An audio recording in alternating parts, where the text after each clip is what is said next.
Hello, everyone. Thank you for joining us for Long Beach Symphony's Musically Speaking series, hosted by our music director, Eckart Preu. My name is Kelly Lucera, president of the Long Beach Symphony, and we are so excited to bring you this virtual series featuring interviews with world-class performers, conductors, and composers, combined with artistic topics relevant to today's world. Today's program features Broadway star and Southern California native Susan Egan in partnership with Musical Theater West. And now, please welcome to our virtual stage, musically speaking host, Long Beach Symphony music director Eckart Preu, and the brilliant and talented performer and friend of the Long Beach Symphony, Susan Egan. Thank you so much, Kelly, and thank you, Susan Egan, for being here with us today. Welcome. Thank you so much, Maestro. Great to see you. It's good to see you too. It's an honor to have you back. And it is so good to see you again after, I think it was 2 years. It was in 2018. Where we saw you last in Long Beach. We did a Pops concert together and also a family concert and with the Long Beach Symphony, and it was so much fun. Now, as far as musical achievements go, you seem to have reached the height of heights. You know, you worked in theater and film, television and music, and you start in Broadway in the title role of Thoroughly Modern Millie, and as Sally Bowles in Cabaret, and of course the original Belle in Disney's Beauty and the Beast. Do you ever feel you're running out of things to achieve, or is there a role on your wish list for the future? Oh, that is such, that's a great question, actually. So I feel like the one thing about musical theater is that as women get older, honestly, the roles get better. And you can't always say that in other genres of acting, other platforms. But when you think about, Mama Rose and Mrs. Lovett and just really great women of age roles that I am now aging into, I think there's a lot of good stuff to be mined. That said, I have to say, my favorite thing to do has been to originate material, because you're not sort of stuck with choices that other actresses made. And half the Broadway shows I've done, I've been a replacement, and those were great experiences. But the other half have been originating roles where you really get to have a lot of input and bring yourself to it and collaborate with the writers and composers. And I really love that. So is there a role that I long to play? Yes. And it probably hasn't been written yet. and I think the advantage of having premiering a new musical is that it might be written for your voice. It might be tailored to your vocal abilities, which kind of always, what is interesting to me is the difference between music theater and opera. Did you undergo classical training in school? Were you ever tempted by opera? You're so funny. I don't have those chops. I think, yes, I love opera. I also love classical ballet. And so I actually started out dancing at a beautiful studio in Long Beach, as a matter of fact, and then another studio down in Huntington Beach. And I longed to be a classical ballerina, but I didn't have the natural ability that you have to have if you're going to excel. However, I got good enough that I can really ace those musical theater auditions. So the singing was similar to that. Just as any dancer should study ballet, even if they go into hip hop or they go into tap or jazz or anything, any kind of singer, whatever genre, you should be studying the classics, because it teaches you to sing in a really healthy way. And so I had a wonderful teacher in Long Beach named Jan Ritchell, and she made me sing the Italian art songs, Italian arias, German lieder, all of it. And what it did for me was it gave me quite a range. I was never gonna be a Wagnerian soprano, but my appreciation for that music and just having to plow through that music made me so much more versatile, so that even in musical theater, there's a wide range of music, whether you're singing Sondheim or you're singing, Lerner and Loewe is very classic sounding, or like modern pop rock kind of stuff. You really have to, if you want to work consistently, you have to have quite a wide range. And studying the classics, I think, really gives you that basis.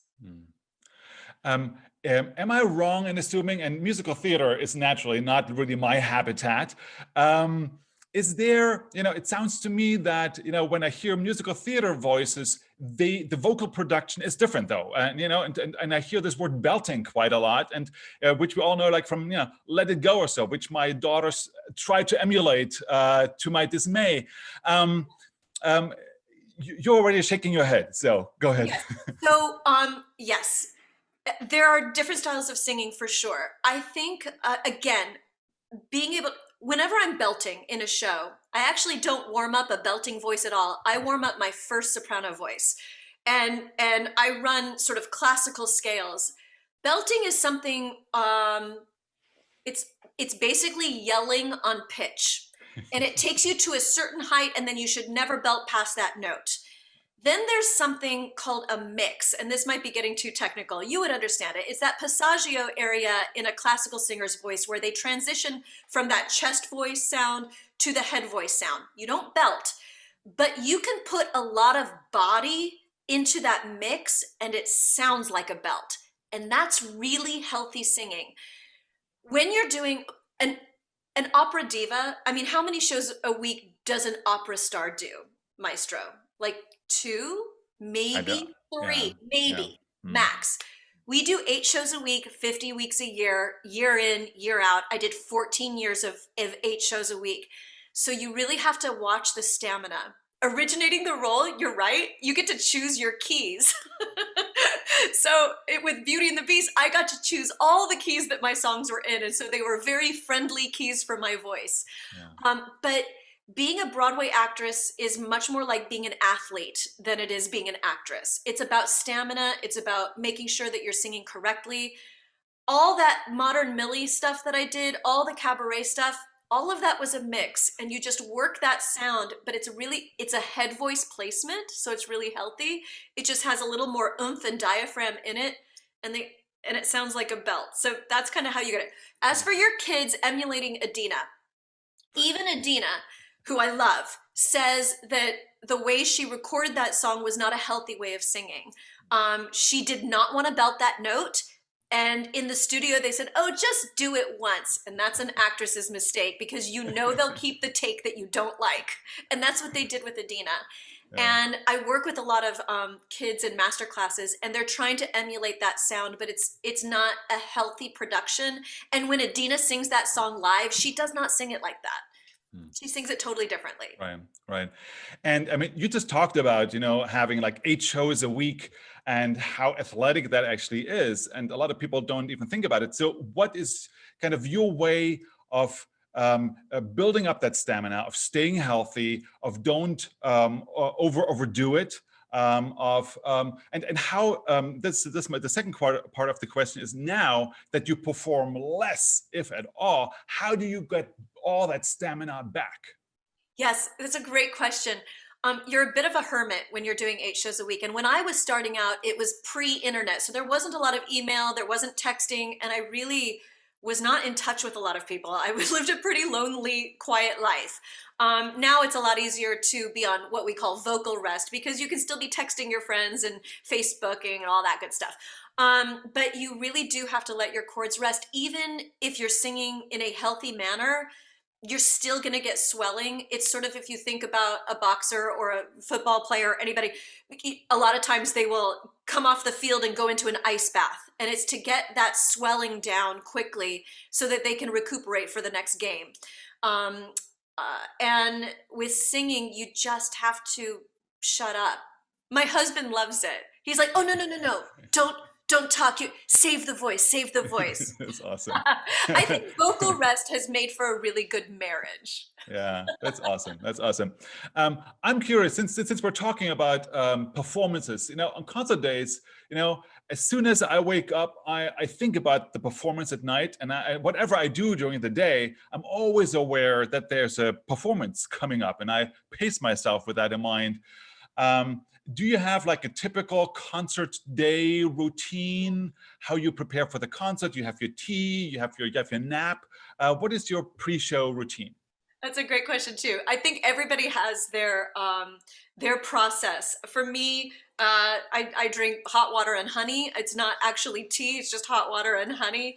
I definitely, for the stamina of 8 shows a week or even any sort of concert tour, um, rest and sleep is paramount. It's the biggest thing. And and then you're right, it's never out of my mind. I'm going over lyrics literally before I step out onto that stage. Particularly with concerts where the material is changing up with each symphony concert I do, because every symphony sort of orders a different menu of items. And so I'm constantly turning it around. I think about what we're going to speak with. Sometimes the conductor and I will get to speak in between songs. And so I'm constantly running it in my head. So you're really never really down. As far as the 8 shows a week and things, yoga, Pilates, things like that to keep your body kind of balanced. The shows that I tended to do were heavy dance shows. So you would do 25 fan kicks on your right leg and 8 shows a week, and nobody's coming off stage and doing 20 on the left. So your body over time gets very out of balance. And so you have to watch out for that. Same thing with the singing. You know, you're hitting the same notes every night. That area of your voice gets kind of tired. And so it's important. No Broadway actress ever stops taking voice lessons or dance class. You're constantly in classes just to keep the instrument nimble and healthy. Yeah, yeah. As a musician, you know, for us, it's really hard to have a normal life or what is considered to be a normal life. Do you ever wish you had a 9-to-5 job, you know, with free weekends and free weeknights and being there for your family at night and watching TV with your husband, or you would not even consider that an option? Well, guess what? This And now you last have it. year, that's exactly what I've had. I'm like, oh, this is what's on TV. Oh my goodness. I can't believe how much time I've had at home. I've had every weekend off since March 1st. That was my last concert. So be careful what you wish for. But yes, you know, it's a strange thing to describe to people that I go to work at 5 o'clock and then I'm going to come home from work at 11:30, 12. And my hours are off, and my weekend on Broadway is Monday night and Tuesday up until 5 o'clock. And so, especially when I was in my early 20s, you know, I never had those weekends. I never went to bars. I never did what 20-year-olds do. I was 8 shows a week, 50 weeks a year, year in, year out, from age 20 to age 35. To now. Yeah, there we go. Well, no, now I'm much older, but now I just do concerts. I don't do 8 shows a week. I love it. Yeah, and of course you worked a lot in film as well. You know, your film credits include 13 Going on 30 and Gotta Kick It Up for the Disney Channel and many other award-winning independent films. What is the main difference for you between acting on stage and working for film? You know, does participating in a film, in a movie, require a totally different mental preparation or mental stage? It does. A lot of actors will say, well, it's very different, you know, projecting a performance for a large theater. You know, that back row is, you know, 50, 100 feet away. That's true, I guess, and a camera is right here in your face. But I've also worked in cabaret spaces. I've worked in intimate theaters. And so adjusting for the camera as opposed to an audience far away is not that hard for me. The hardest thing for me is that you shoot a film not in sequential order. It's not chronological. You might be shooting the second to last scene on the first day of the shoot. And sort of television is a writer's medium. The writers have the most power in television. If you're a writer, you want to work in TV. Directors it's a film. Directors get the final say on which cut, which take they're going to use. But theater is an actor's medium where, yes, the director has input. Yes, the writers have input. But when that curtain comes up, they don't get to say anything. And you're in control of the performance, and you get to tell the story from beginning to end in real time. And that is such, that arc every single night is a real joy. When you're on a film set, you're standing around for 5 hours while they light the room. And then you go in, and for about 10 minutes, you film 1 page of dialogue. And then they move on to the next scene, and it's like another 4 hours of waiting till they set up the lights. And so it is a real mental game. And I really respect film actors who can bring it for that, 10 minutes that you have to shoot it before you lose the light. If you're shooting outdoors, they have to bring it right then and there. They can't warm up into it. They can't, and that's hard. That was always the challenge for me. Yeah. You just talked about projecting to the last row. Do you have a different personality on stage than in private life? Or kind of do they bleed over and blend together? I mean, as a performer, we have to be on when we're on stage, and it does require a different level of energy. So I mean, do you have an on stage and an off stage personality? Because some people can't. My kids would say yes. My kids would say, Mom, you're definitely not a Disney princess at home. I'm like, that's probably true.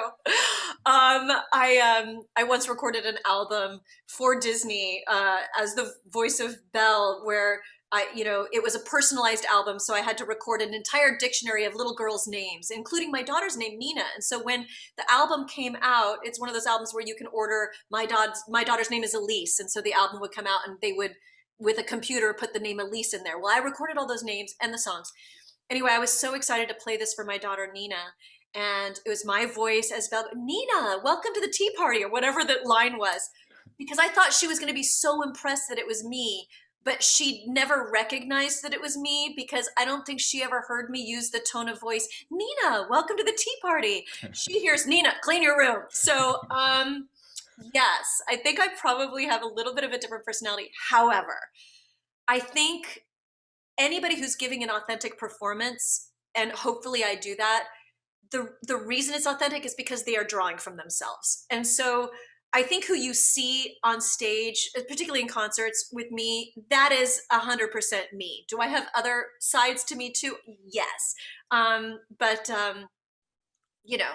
not all those sides work in a sparkly gown. Right. Now, this is interesting because, particularly when you represent different characters, how do you keep yourself within those characters? So besides movies, you always worked also in television productions, like in Nikki and Numbers and NYPD Blue and Almost Perfect. And so how is filming for TV different than in movies? Do you also have like 4 hours of waiting time and then you have to be on? And how do you incorporate yourself into all these different characters? I think that's what's fun about it for me, is the intellectual puzzle of it. You have to look at the parameters that the character is in. You have to look at what their history is, what their education is, what situation is happening in the moment, what the environment is that they're in the moment. And then you place yourself in there, because that gives you a limit of choices that you can make.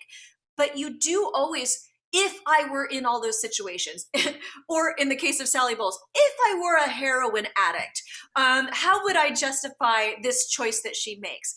Am I personally a drug addict? No, I'm not. But if you place yourself in that situation of the unfortunate circumstances of Sally Bowles, then her choices, you have to justify it. That's your job. Even if you personally were like, that's a terrible choice, I would never make that choice, your job is to justify it. So you have to find justification for it. And that's what's fun about it. That's what's fun about playing characters that aren't always the good characters, the kind characters, is, bringing that stuff to life and really challenging yourself to find it. And the great thing about Broadway is, if the show's a hit, you have a long time to keep mining that character. I'll go home after a show and hopefully it was a good show, but I'm still thinking about what I can do better the next night, what new things I can discover and find. And I think that's why I love Broadway so much, is because, you get to work on this stone and you're going to cut the diamond, but then you get to spend 2 years honing it and shining it. Did you ever throw your partner off when you made a different acting choice during like the 150th performance of Belle or whatever? Yeah, yeah. Yeah. Well, and not only that, yes, and that's part of the fun because it immediately wakes them up. But also, there's anything can happen. There are technical. I broke my arm in Beauty and the Beast. I broke my foot the next year in Beauty and the Beast. But also, the set kept breaking down, or the Beast wouldn't transform, or like be our guest. Technical things weren't working. So you're always on your toes. And if you're with a good group of people, which in that show I was, all of them were masters, and I felt like I got my master's degree working with those seasoned actors in that show, that you get to improvise. And that's honestly, when you do a show 900 times, you kind of long for the day that the set breaks down, because then you do get to improvise, and you get to, you look at each other with your scene part, in my case with Terrence Mann, and we were always so excited if something went wrong because we can go and discover something new. All right. My last question is another area you worked in, and that is animation. You gave voice to Meg in Disney's Hercules, and you also were the voice of Lynn in Spirited Away. So how do you find these voices? Do you really go over the top, or is the director giving you hints? It's like maybe a little bit more. How do you find these different voices? And then also, is like how difficult is it actually to be right on top of what you see on screen, or is this edited later on to really match? Great. So it happens both ways. So in the case of Hercules, there was no animation. The voices, the design came first, the script came first, and then we recorded. And while we were recording, they would film us. And so there were things that I did as Meg, it's been a real slice. And then they would take that hand movement and animate it. Ken Duncan was the animator for Meg, and he and I played that character together. He gave her all the physicalities kind of based on things that I was doing, and we would work together on it. And it was just an absolute joy. The Miyazaki movies, the Japanese anime movies that Disney decided to translate into English, that animation had already happened. Those theatrical releases had already happened. So now we have fully completed animation, and I have to speak in English to a mouth that's moving in Japanese, and make sure that my mouth is opening and closing at the same time that she is, and make it sound natural, and also have like acting choices in there. And that was a great challenge. It really appealed to me. It was a lot of fun to figure out, and to maybe change the words of the line to still get the meaning across, but maybe the order of the words in this way might fit with the mouth better. So I've done both those things. Of course, I think it's a lot. I got to do a series called Steven Universe for like 4 years, where it was a lot of fun to play a character over a long period of time and see how she develops. And in all of that cases, the voice comes first, and then they animate to you. So honestly, sometimes I feel like the voices get a lot of credit, and it's really the animators who are living with those characters day in, day out, doing all the hard work. Well, thank you, Susan. Now I'm going to hand it over to Long Beach Symphony President Kelly Lucera for some Q&A, and I believe we have some questions from our audience. We do. Exciting. Thank you both for allowing us to be part of this really interesting conversation. And to our audience, feel free to submit your question in the Q&A box, and we'll do our best to get to them. We have a lot of questions. Jenny would like to know, to you both, as an audience member, what show or performer made you sit back and just go, wow, and let a lifelong impression? Oh, Eckart, how about you? Do you have somebody? Oh, several actually, but it's mostly opera. For me, it's opera where, whenever I cry, and I'm German, I don't cry, period. But when I do, then it must have hit something very deep inside me. And one was actually the Meistersinger. That's one spot where just everything just blows up, and it was just so wonderful. And the other one was actually Schoenberg, the Gora Leader, which is like a monumental work, and you have like 400 people on stage, and this whole blast. It was just I don't know. So, but usually I don't cry. But those were two instances where I was like, that was life-changing. Well, it's funny you should say that about the crying, because there are performances that intellectually I'm amazed by the technique, but it's kind of going through my brain. And then there are performances that literally hit me in like the center of my chest, and I just can't breathe. I did I did the early workshops of a musical Ragtime, and I'd been friends with Audra McDonald for a couple of years at that point, but I hadn't worked with her. And just being in rehearsal, she has a voice that, I mean, I can intellectualize how brilliant it is, but I never hear it through my brain. It literally hits my body as a vibration, and it just moves me. Performances that I've loved, Faith Prince was a masterclass in how not to overdo anything, how to make the audience lean in to her as opposed to just showing it all out there. And then I saw Nicholas Nickleby when I was a kid, and that blew me away, all 8 hours from the Royal Shakespeare Company. And I saw The Crucible with Liam Neeson and Laura Linney that blew me away. It's funny, it's almost like sometimes it's not my genre, it's not musical theater that blows me away. I kind of get inspired by ballets when I go to ballet, when I go to art museums, or straight theater. Excellent. All right. Christopher asks, Susan, I saw you in Beauty and the Beast many years ago and several times in concert. How is performing a concert with an orchestra different than performing in a musical other than the lines and the blocking? What are the challenges for you with an orchestra? Do you prefer one or the other? The challenges were mental because I did not get into this to be me. I got into this to be anybody but me. I wanted to be Belle. I wanted to be Sally. I wanted to wear a wig and be somebody else for a couple of hours. But when I started doing concerts and I was forced to be Susan, I had to let that go and find that performance. And honestly, now I prefer it because you can tailor it and change the material up. There's no fourth wall. I can talk to the audience and they can talk right back to me. And things happen and you can acknowledge them. You don't have to pretend that didn't just happen. I really, really love it. The technical challenge is that the orchestra's behind you. And on Broadway for 13 years, the conductor was in front of me and I just looked at him the whole time, or her.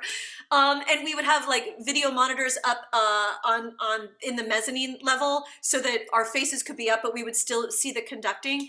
And so now you've got those techniques of like, I stand a little bit diagonal and I'm looking out, but honestly, I'm looking at the maestro, I'm looking at Eckart through my peripheral vision to get the upbeats, downbeats, and entrances. I'm listening for certain instruments. I know which instruments in every orchestration are gonna give me my notes or the timing that I need. So it's just a different technique and it took me a while to adjust.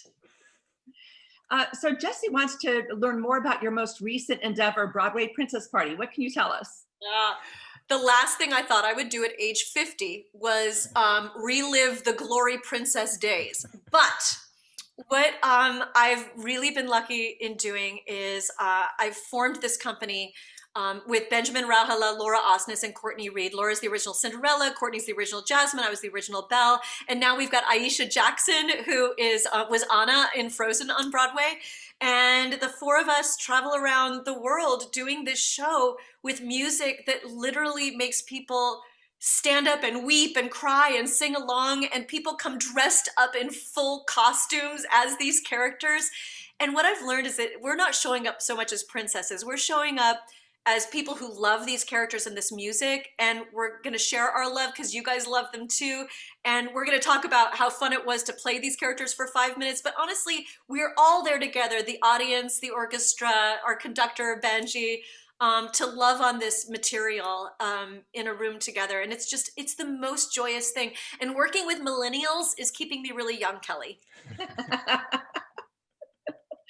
So for those of you who may not know, Susan and I go way back when we were both at the Orange County School of the Arts, which is an extraordinary institution, which goes along with one of the questions. Terry wants to know, you've always been a huge music education advocate. What would you tell an aspiring Broadway singer, especially during this time? Oh, that it's going to be okay. It's going to come back. Broadway's going to be the last thing that comes back, but it's going to come back full force. Thank goodness for a vaccine. Those Broadway producers are figuring it out. And also, we've learned a lot over this last year. And Broadway is being forced to modernize. I think there will always be virtual tickets now. I think Broadway's going to be more affordable because I think it's not always going to be the people in the room. I think, if anything, because those performers have been accessible over the last 10 months in ways that they haven't been previously. The love of Broadway has expanded during COVID, ironically, during the shutdown. And so that's just going to be good for the industry as a whole.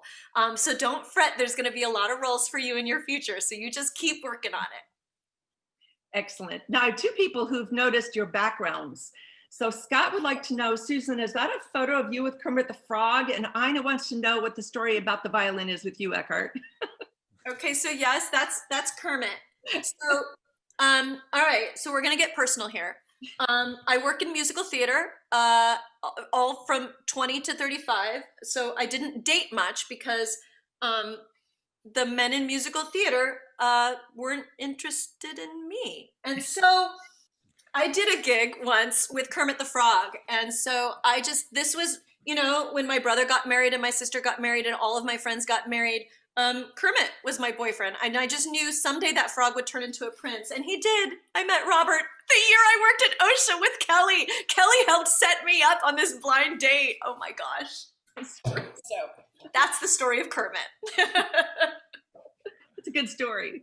And Eckart? And this violin is a painted violin that was part of a project I did with the Cincinnati Chamber Orchestra. It was a fundraiser, and I really love this violin. It's very simple. It's based on the four seasons, and it's the winter. And so I really wanted this violin, and I bid. And since then, it's the most beautiful thing in the room besides my old piano. All right, Susan, you're going to love this. Since you mentioned that you were 50 years old, someone mentioned you are 15, you look 22. What is your secret? Oh, my secret is that Zoom allows you to filter.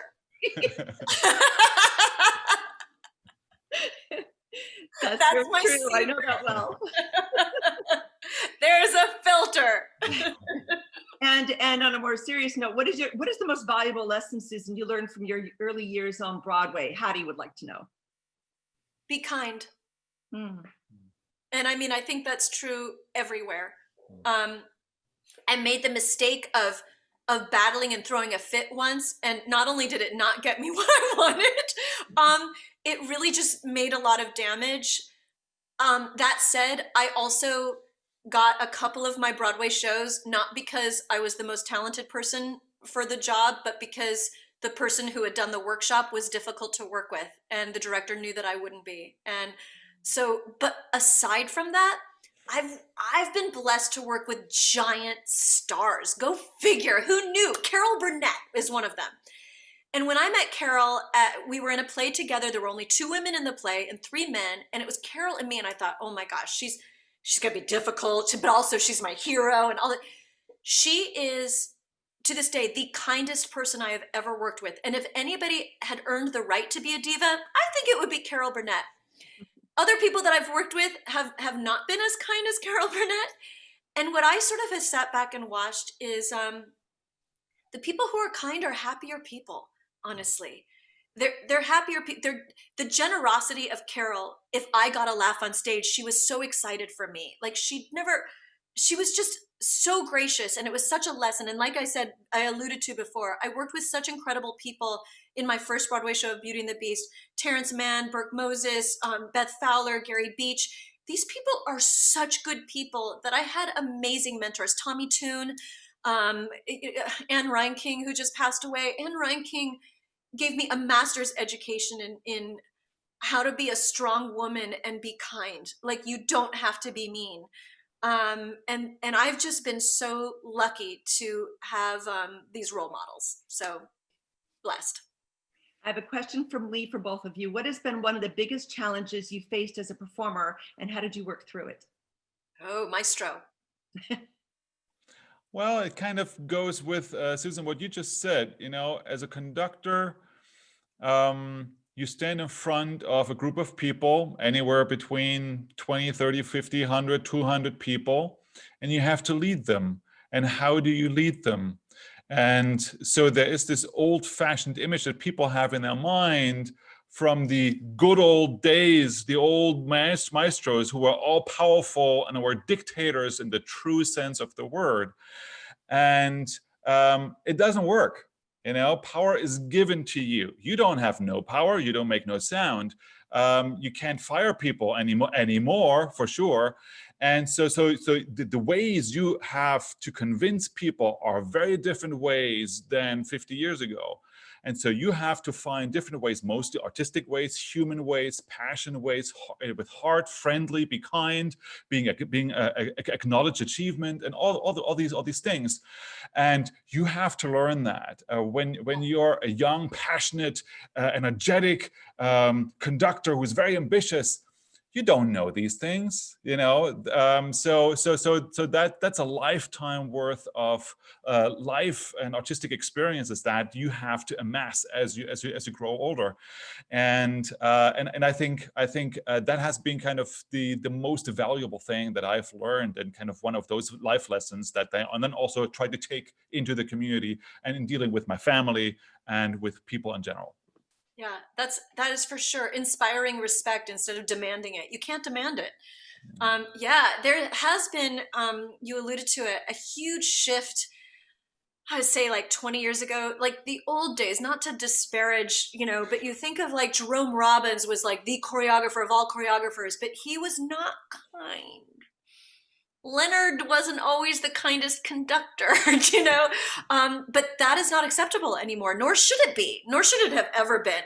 But it almost like in the old days, you earned the right to be a diva, you earned the right to be difficult. And honestly, it's unnecessary. Tommy Tune once told me, I saw him get upset, and by upset, he went, ah. Like, and I go, that's it? I go, I just saw what happened, and that's it? He's like, you know, I just learned that if I really threw a temper tantrum, it takes us back 10 steps. It doesn't achieve what I'm hoping to achieve. And, you know, I was 20 when I worked with him, and I always took that to heart, and I watched it. I watched people do it both ways.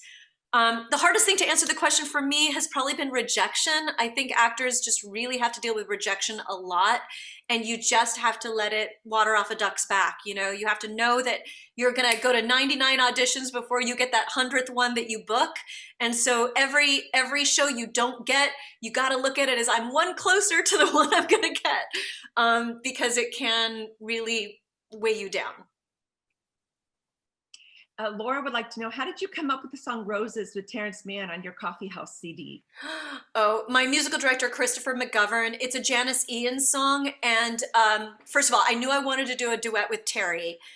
We loved the idea of roses because Beauty and the Beast, the whole central theme is this rose that's losing its petals. And then hearing the song, like his voice is just, I love Terry. Nobody sounds like Terrence Mann except Terrence Mann. And it's just velvet, and it was perfect for him. But that, I never would have thought of that song at all. The Cat Stevens song on that album, that was me. That was my childhood. I grew up with Cat Stevens and Joan Baez and Carole King and all those. That's who my parents listened to.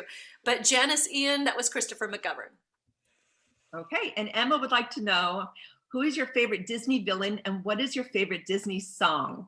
Oh my goodness. Okay. Disney villain. I have to love Hades because I got to work with him, and Jim Woods was hilarious. And so much of that was improvised. And it was fun to be in the room and watch it. But the one I like to play is Mother Gothel, which is Donna Murphy's role, which is great because Donna beat me out in the 1994 Tonys, but she's a good friend of mine and I love her. And so I get to do my best Donna Murphy impersonation. And I get to sing that in Princess Party, where I get to basically beat up Laura Osnes, who, if you don't know who that is, she's the most beautiful, kind, pristine woman on the face of the planet. And so to be mean to her makes an audience so upset. And it's a lot of fun. All right, I have time for one last question, and it's for both of you. Who are some performers with whom you'd love to collaborate? Oh, Maestro, what do you think? I would love to do something with you again. I mean, not to butter you up, but I would love to do the Princess Show, or any other thing, because you've been, I mean, you could be a diva. And when I work with people whom I don't know, for the first time we had one rehearsal for the Pops show, And that's not repertoire that I'm familiar with. I did my homework, but you don't know, and so you were so kind. You were wonderful to work with. You were so musical. You're always with me, and I was try to be with you. And it was, it's independent from the kind of music that we're doing. That there's so many different genres that are all great. It's the people that bring music alive, and it's that collaboration that makes the musical experience really, really valuable. So I hope that we can do something again. And besides that, I wouldn't mind doing something with Yo-Yo Ma at some point as well. I want to do something with Let's do something with Yo-Yo Ma together. Here we go. I mean, what an inspiration. Writers are the ones who kind of blow my mind. I aspire to write, and that's, I think going to be the next chapter, to use the pun, in my life. I would love to speak to some writers and work with them. I truly, honestly enjoy everybody I encounter. There's always something, I always feel like you're in a place for a reason and there's something you're going to learn from them. But Eckart, I am going to just echo what you just said. I would love to do something again. And by the way, out of your genre, you nailed every piece of musical theater. And I just want to thank you, because I've been really lucky to work with a lot of orchestras and a lot of conductors who are classically oriented feel like they're slumming it when they play a Broadway tune. And sometimes I walk into a situation where they don't want to be there. And that's hard on a performer. And you are so open and generous and kind. And so it's a true joy. And I have to say, Kelly, the audiences at Long Beach are the most fun of any audience anywhere, because they come ready to have a good time. We're going to quote you on that, by the way. And we'd love to have you come back. It's always such a joy. We're very loyal to you. Our audience absolutely adores you. So thank you. Yeah. You've been really kind to me, so thank you.